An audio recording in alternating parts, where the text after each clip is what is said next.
Syekh Muqbil bin Hadi Al-Wadi'i, rektor dan dosen sekaligus pendiri Ma'had Universitas Darul Hadis di Damaj, Yaman. Beliau seorang ulama kontemporer kalangan Sunni atau Ahlu Sunnah wal Jamaah yang dekat dengan ulama-ulama Saudi, termasuk diantaranya adalah dekat dengan Syekh Muhammad Al-Utsaimin, begitu juga Syekh Muhammad Nasiruddin Al-Albani. Begitu juga apa yang beliau jadikan sebagai rujukan adalah Ibnu Taimiyah, Ibnu Hazm, Syekh Muhammad bin Abdul Wahab sebagai pembaharu ya, reformis, Badiuddin Shah Ar-Rasyid, Abdul Aziz bin Abdullah bin Baz. Itu adalah orang-orang yang dikagumi idola beliau, Syekh Muqbil bin Hadi Al-Wadi'i tersebut. شد الرحال الرسول صلى الله عليه وعلى وسلم يقول لا تشد الرحال الا الى ثلاثه مساجد: المسجد الحرام ومسجد هذا والمسجد الاقصى. فشد الرحل الى العيدروس يعتبر محرما، وهكذا الى غير العيدروس يعتبر محرما. هل يجوز التهليل على الميت في بيت أهله وفيه يذكرون الله أم لا؟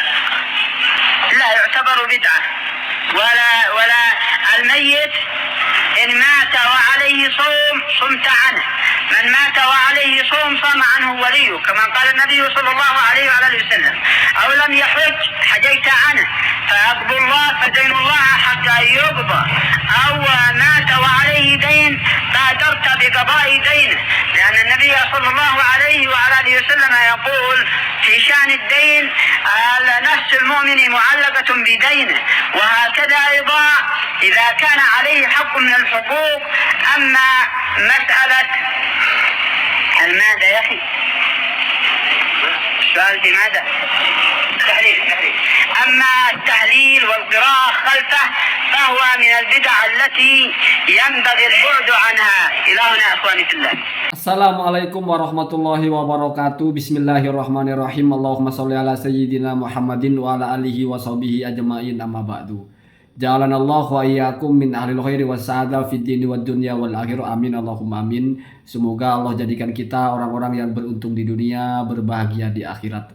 Allah jadikan urusan-urusan kita di dunia ini lancar, yang ada kesulitan Allah beri jalan untuk mudah, yang sakit semoga Allah berikan kesembuhan. Di dunia, di akhirat juga nanti kita menjadi orang-orang yang beruntung untuk selama-lamanya. Amin Allahumma amin. 2 konten, bahkan ada 3 konten dari youtuber aswaja ya. 1 konten dari Gus Adha dan 2 konten dari Gus Sani. Ini sepertinya memang harus ditanggapi oleh Kiai Nur Ihya, karena Kiai Nur Ihya itu menyampaikan pujian atau mengagumilah Syekh Muqbil ya, dimana ya kalau orang yang akrab dengan pembahasan Salafi Wahabi, akrab dengan bagaimana upaya NU membentengi umat dari Salafi Wahabi, ya mesti kenal siapa itu Syekh Muqbil ya. Jadi agak aneh kalau ada keturunan Wali Songo atau orang yang ikut dakwahnya Wali Songo kok mengagumi Syekh Muqbil, atau mungkin tidak kenal bagaimana pemahamannya Syekh Muqbil ini. Dari 2 kutipan tadi itu, yang pertama jelas Syekh Muqbil ini anti tahlilan ya. Jadi orang-orang tahlilan, kumpul di rumah orang meninggal terus baca Fatihah, tahlil, itu semuanya bid'ah, harus dijauhi. Kemarin kalau belum lama ini malah rebutan ya, maksudnya rebutan itu malah tahlilan ini dari Al-Haddad atau dari Wali Songo. Artinya nggak ada yang menolak tahlilan gitu ya. Jadi mau Al-Haddad, mau Habaib, mau anak turunnya Wali Songo itu nggak ada cerita menolak tahlilan. Ini Syekh Muqbil yang menolak, itu bid'ah, nggak pernah dicontohkan Rasul itu. Kemudian yang kedua itu tidak boleh berjalan jauh ya. La tusyaddu ar-rihalu, itu tidak boleh ada kita benar-benar melakukan sebuah perjalanan kecuali hanya 3 tempat saja ya. Yaitu di mana semuanya ini masjid. Sehingga tidak boleh ada orang jauh-jauh untuk ziarah kubur. Masa ya kita pengagum Wali Songo kok mengikuti orang yang mengharamkan ya, bahkan tidak boleh ya. Yuk tabaru muharraman, dianggap sebagai sesuatu yang haram kalau kita jauh-jauh hanya untuk berziarah. Kalau kita mau jauh-jauh berziarah itu ya cuma ketiga tempat itu ya. Masjidil Aqsa, Masjid Nabawi dan juga Masjidil Haram. Jadi kalau kamu mau tasydid atau mau melakukan sebuah perjalanan yang jauh ya. Bahkan Syekh Mukbil ini muridnya Syekh bin Baz. Muridnya Syekh Albani. Itu ada pernyataannya.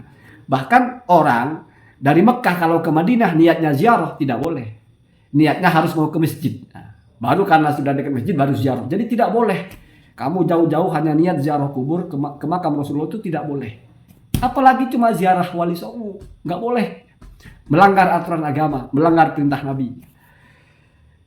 Itu kok mau kita ikuti ya? Ya perkara masalah nasab ya patut aja lah ya. Cuma ini nggak bicara nasab ya, tapi ini bicara kita mengenal tokoh gitu ya. Kemudian ada yang terakhir ini ya, yang di samping saya ini tentang membangun kuburan.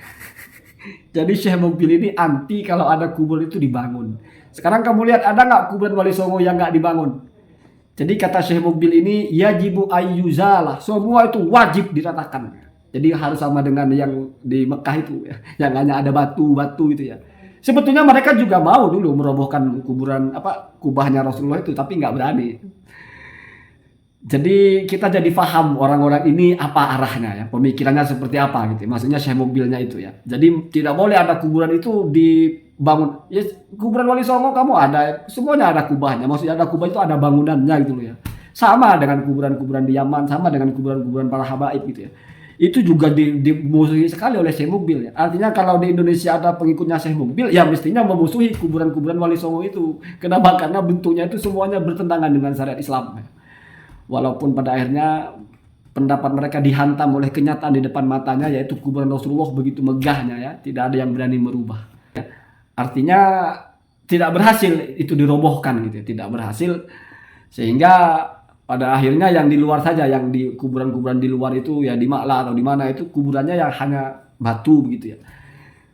Ini kalau diterapkan di Indonesia nih berarti kuburan-kuburan Wali Songo itu ratakan semua, itu melanggar syariat semua, itu melanggar aturan Nabi semua. Kenapa? Karena Syekh Mukbil ini membawakan hadis yang intinya melarang ya. Sementara kalau kita belajar bagaimana hadis itu difahami kan nggak mesti harfiah kan. Bagaimana pendapat ulama, kalau kuburan dibangun dari mana pembangunannya, apakah tanahnya mengganggu punya orang lain. Bahkan kata Syekh Mukbil ini harta yang digunakan untuk membangun kuburan itu sama dengan membuang-buang harta ya. Sehingga dia nanti akan dihisap karena membuang-buang harta. Berarti perlakuan yang dosa. Menginfakkan harta untuk membangunnya dosa, membangunnya juga dosa. Semuanya dosa. Bahkan ziarah juga dosa ya. Kenapa? Karena yuktabaru muharraman. Nah, masa iya kita ingin ikut orang yang seperti ini? Memang misalnya dia membatalkan nasabnya Balawi, ya wallahu a'lam. Tetapi kita kan nggak bicara masalah nasab. Cuma jangan sampai karena kita sepakat di satu sisi kita lupa di hal yang lebih penting ya. Sehingga kita tidak tahu ini alirannya kemana ya. Kalau di Indonesia murid-muridnya ya jelas ya, murid-muridnya Darul Hadis Ad-Damaj itu Wahabi semua. Kalau nggak Wahabi ya Salafi ya, mesti di situ ya, nggak akan jauh-jauh. Apalagi kalau bicara gurunya Syekh bin Baz. Kamu coba cek konten saya mungkin 4 atau 5 bulan sebelum ini, semua bicara tentang mereka Wahabi, kontennya Gusani, kontennya. Jadi kalau tiba-tiba sekarang muncul orang yang mengangkat-angkat nama orang-orang Wahabi ini kok jadi agak aneh gitu ya. Mungkin tidak kenal. Allahumma dina sabil. Assalamualaikum warahmatullahi wabarakatuh.